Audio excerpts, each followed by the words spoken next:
Good morning, everybody. It's Monday, August the 20th, and I want to share some things with you that come from my reading that I've been doing in Ecclesiastes.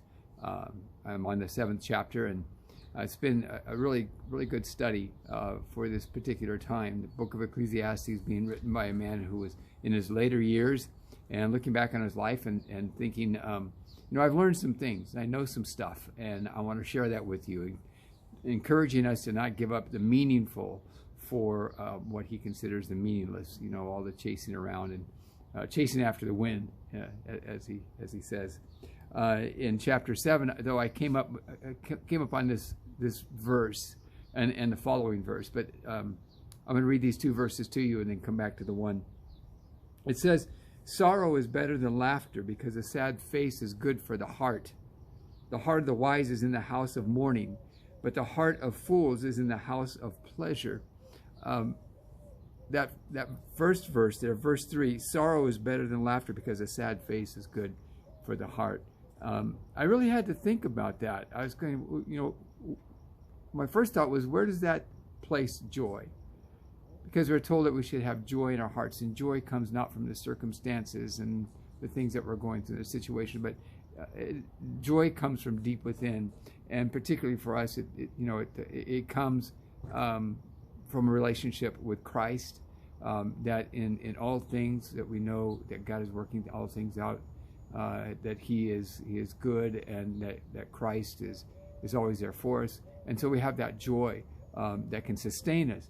But when we read this, that sorrow is better than laughter, and a sad face is good for the heart, it causes a question, where's the joy?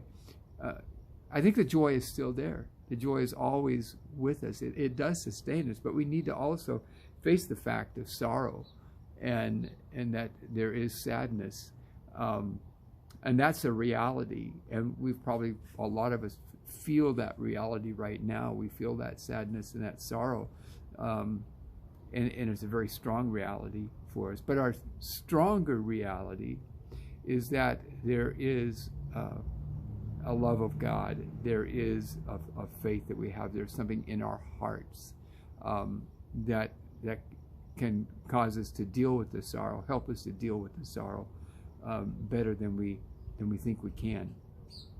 And facing the reality of things like death and things like